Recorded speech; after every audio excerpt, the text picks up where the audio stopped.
Daily. Taste the Daily. இப்போ ஆடி தள்ளுபடி கூடவே டிஸ்கவுண்ட் வவுச்சர்ஸ். இதை எப்போ யூஸ் பண்றது? ஆடியில தள்ளுபடி, ஆவணியில டிஸ்கவுண்ட் வவுச்சர்ஸ். போத்தீஸ் ஆடியில் தள்ளுபடியுடன் டிஸ்கவுண்ட் வவுச்சர்.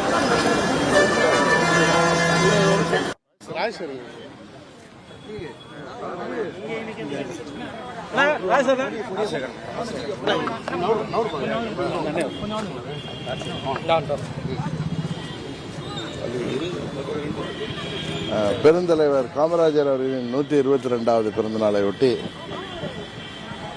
அவரது திருவுருவச் சிலைக்கு மாலை அணிவித்து மரியாதை செலுத்த வந்திருக்கிறோம்.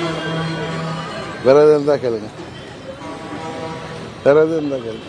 தொடர்ந்து சென்னையில் அந்த என்கவுண்டர்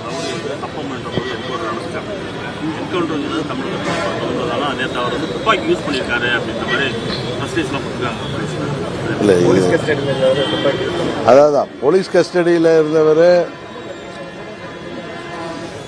அவருடைய துப்பாக்கி சூட்டில் அவர் போலீஸ் சுட்டு இறந்தது வந்து தமிழ்நாடு முழுவதும் ஒரு மக்கள் மத்தியில் ஒரு பெரிய சந்தேகத்தை கிளப்புது. ஏன்னா அந்த திரு ஆம்ஸ்ட்ராங் அவர்களின் கொலையில் திமுகவை சேர்ந்த 3 பேரும் ஏதோ கைதாகியிருக்காங்க.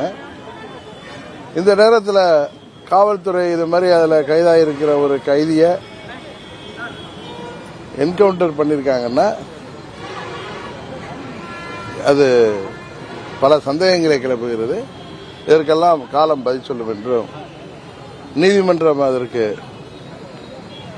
உரிய நடவடிக்கை எடுப்பார்கள் என்று நம்புகிறோம்.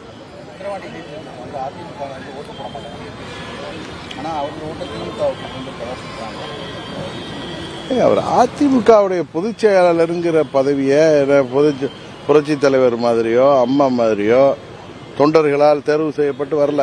அவர் சொல்வார் பொதுக்குழுவில் இருக்கிற நிர்வாகிகள்லாம் பொதுக்குழு உறுப்பினர்கள்லாம் தொண்டர்களால் தேர்வு செய்யப்பட்டவர்கள். அங்கே ஒன்றும் எந்த தேர்தல் நடத்தல, எல்லாம் நியமனம் தான். அது எடப்பாடி பழனிசாமி அம்மா அவர்கள் மறைவுக்கு பிறகு 2017 16 டிசம்பர் 31க்கு அப்புறம் கடைசியாக நடந்தது தான் 29 ஏதோ நடந்தது தான் அம்மா அவர்களால் அம்மா அவர்கள் காலத்தில் தேர்ந்தெடுக்கப்பட்ட நியமிக்கப்பட்ட பொதுக்குழு உறுப்பினர்களால் நடத்தப்பட்டது. அதுக்கப்புறம்லாம் இவங்க நியமிச்சுக்கிட்டது தானே. அதனால அந்த கட்சியை அவர் கபலீகரம் செய்து வச்சிருக்கிறாரு. அங்கே பாவம் தொண்டர்கள் இரட்டை இலை இருக்கிறது அப்படிங்கிற ஒரே காரணத்துக்காக அங்கே வேறு வழியின்றி இருப்பவர்கள் அவரை பொதுச் செயலாளராக அவர் செயல்படுகிறார். அவர் சொல்லி யாரும் கேட்கல. அங்கே 82.5% வாக்குப்பதிவாயிருக்கு. அப்புறம் மீதி உள்ள 15% தான் அங்கே அதிமுக தொண்டர்களாக ஓட்டு போடாதவங்க. அதெல்லாம் அப்படி இல்லை. நான் போன கூட்டத்துக்கு அன்றைக்கு 2 ஊர்களில் நான் போய் வாக்கு சேகரிக்க சென்றேன், 2 ஒன்றியங்களில். அங்கேயே அதிமுக நிர்வாகிகள்லாம் நான் வேன்லேருந்து கீழே இறங்குறப்ப என்னை பார்த்து நான் இந்த பொறுப்பில் இருக்கேன் அப்படியெல்லாம் சொல்லி எங்களுக்கு வாழ்த்து சொன்னாங்க. நாங்கள்லாம் பாமகவுக்கு தான் வாக்களிப்போம் அப்படின்னு சொன்னாங்க. இது என்னிடம் நேரடியாக சொன்னது. அந்த ஊர் பேர் 2வது பாயிண்ட், முதல் பாயிண்ட் நியமமாக ஏதோ ஒரு இடத்துலையோ 2 இடங்களில் பேசணும். நெம்மூர், இன்னொன்று அதான். இந்த 2 பாயிண்ட்லையுமே நிறைய ஏடிமிக்க நிர்வாகிகள் ஏன்னா தேர்தல் இல்லாதனால அவங்க வந்து அங்கே பாமக கூட்டத்திலே வந்து கலந்துக்கிட்டாங்க. இதுதான் உண்மை. ஒன்றிய பொறுப்பில் உள்ள நிர்வாகிகள் சிலர் நான் கீழே இறங்கினப்ப காருக்கு மாறுறப்ப இல்லை இறங்கி நம்ம நிர்வாகிகளோட சால்வை மாலையெல்லாம் வாங்கிட்டப்ப என்னிடம் அவங்க அறிமுகம் செய்துட்டாங்க. இது வந்து நான் ஏதோ மிகைப்படுத்தி சொல்லலை, இது நடந்தது. அவர்கள்ட்ட சொன்னது எங்கள் ஓட்டெல்லாம் பாமகவுக்கு தான் அப்படின்னு சொன்னாங்க. நாடாளுமன்ற தேர்தலுக்கு அப்புறம் அதிமுக ஒன்றிய வாய்ப்பு இருக்கா? அதிமுக ஒன்றிணைவது வேற, அம்மா மக்கள் முன்னேற்ற கழகங்கிற கட்சி பற்றி தான் நான் பேச முடியும். ஏன்னா இந்த அம்மா மக்கள் முன்னேற்ற கழகம் தொடங்கப்பட்ட போது என்ன காரணங்களுக்காக எந்த சூழ்நிலையில் நாங்கள் அம்மா மக்கள் முன்னேற்ற கழகம் தொடங்கினோமோ அந்த காரணங்களில் எந்த மாற்றமும் இல்லாமல் ஒரு சுயநல நபர்கிட்ட, ஒரு பதவி வெறியர்கிட்ட, ஒரு துரோக சிந்தனை உள்ளவர்கிட்ட அந்த கட்சி இன்றைக்கு மாட்டிக்கிட்டு இருக்கிறப்ப நாங்கள் அந்த கட்சியில் இணையணும்னு கேட்குற கேள்வியே தப்பு. அதே நேரத்தில் நான் அன்றையிலேருந்து சொல்லி வர்றது, முதல் நாள்லேருந்து சொல்லி வர்றது, அம்மாவின் உண்மையான தொண்டர்கள் அனைவரும் ஒன்றிணைந்து அம்மாவின் கொள்கைகளை, லட்சியங்களை தொடர்ந்து தமிழ்நாட்டில் எடுத்துச் செல்லணும் அப்படிங்கிறது தான் எங்களுடைய நிலைப்பாடு. அதனால தான் அம்மாவுடைய திருவுருவப் படத்தை தாங்கிய கொடியை அம்மாவின் பெயரில் கட்சி ஆரம்பித்து அம்மாவின் கொள்கைகளையும் லட்சியங்களையும் நாங்கள் தொடர்ந்து கடைபிடித்து வருகிறோம். இன்றைக்கு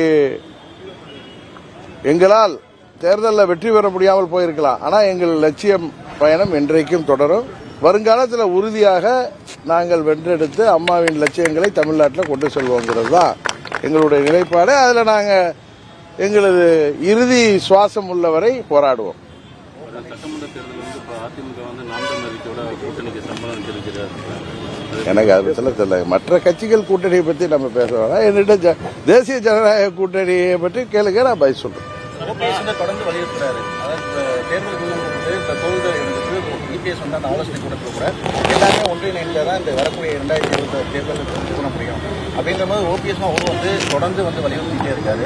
ஆனா அவங்க சிறப்புலேருந்து எந்த அதாவது சொல்றாரு, தூங்குற மாதிரி நடிக்கிறவங்களை, சுயநலத்தில் இருக்கிறவங்க, பதவி வெறிபிடி தலைவர்களை, பணத்திமிரில் இருக்கிறவங்களை, அதிகாரம் இருந்த காரணத்தினால் பணத்திமிரால் கபலீகரம் செய்து வைத்திருக்கிறோம் என்கிற தைரியத்தில் இருக்கிறவங்களை, அந்த கட்சியை பலமீனப்படுத்தி கொண்டு வருபவர்களுக்கு கண்மண் தெரியாமல் இருப்பவர்கள் திருந்துவதற்கு வாய்ப்பு இருப்பதாக நான் கருதவில்லை.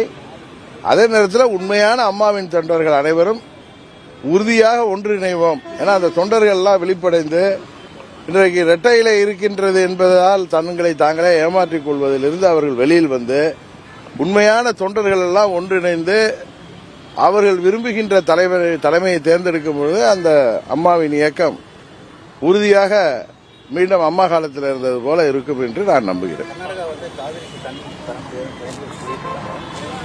விவசாயிகளும் போராட்டங்கள்லாம் அறிவிச்சிருக்காங்க.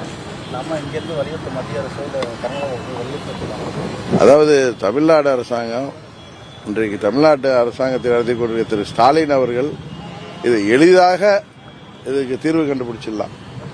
ஏன்னா அவங்களுடைய கூட்டணி திருமதி சோனியா காந்தி அம்மையாரிடமும் திரு ராகுல் காந்தி அவர்கள் மூலமும் தமிழ்நாட்டின் நியாயங்களை நம்மளுக்கு ஒன்றும் ஃபேவர் கேட்க வேண்டிய அவசியம் இல்லை. நீதிமன்றம் கொடுத்த தீர்ப்பு, நடுவர் மன்ற தீர்ப்பின்படி அவர்கள் கொடுத்திருக்கிற ஃபார்முலா படி நமக்கு தண்ணி கொடுக்கணுங்கிறத இவர்கள் வலியுறுத்தி பெற வேண்டும். அதுக்கு தானே கூட்டணி வச்சிருக்காங்க.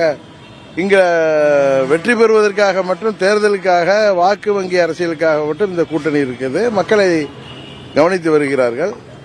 இன்னும் சொல்ல போனா மேகதாது அணையெல்லாம் கட்டக்கூடாதுங்கிறதுல இவர் ஸ்ட்ராங்கா அதை வலியுறுத்தி அங்க முதலமைச்சர் சித்தராமையா, துணை முதலமைச்சர் சிவகுமார்ட்டெல்லாம் அவர் வலியுறுத்தி பேசி அதை தடுக்க வேண்டும். தமிழ்நாட்டுக்கு நீரை பெற்றுத்தர வேண்டியது திரு ஸ்டாலின் அவர்களின் தலையாய கடமை. தமிழகத்தில் தொடர்ந்து இப்போ கஞ்சா இதனால வந்து டெய்லியுமே ஒரு கொலை நடந்துட்டு இருக்கு. இது வந்து இப்போ போலீஸ்துறையே முதல்வர்கிட்ட தான் இருக்கு. ஆக்சுவலா போலீஸ் துறையை வைத்திருக்கிறவர் திரு ஸ்டாலின் அவர்கள். அங்க சம்பந்தமே இல்லாம கலெக்டரையும் அவர் வந்து டிரான்ஸ்பர் பண்றாரு. கள்ளக்குறிச்சியில எஸ்பியை சஸ்பெண்ட் பண்றாரு. அவர் தான் இதுக்கெல்லாம் பொறுப்பேற்று, தார்மீக பொறுப்பேற்று என்ன செய்யணுமோ அது செய்யணும்.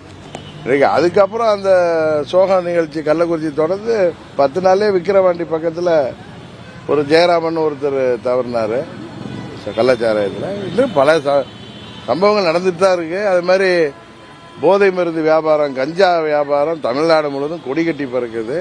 அது ஆளுங்கட்சி துணையோடு நடக்கிறதாகவே எல்லோருக்கும் தெரியும். எல்லோரும் அப்படிதான் பேசிக் கொள்கிறார்கள்.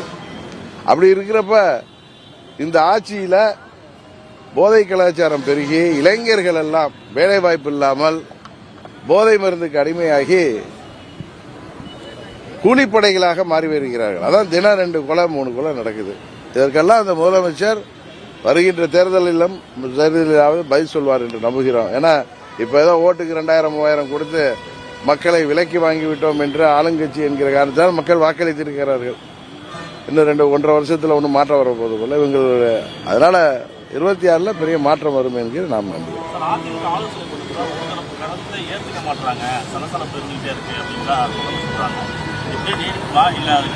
அதிமுக பத்தி என்னிட்ட கேக்குறீங்க? நீங்க அது அதிமுக காரங்கள்ட்ட தான் நீங்க கேட்கணும். சரி.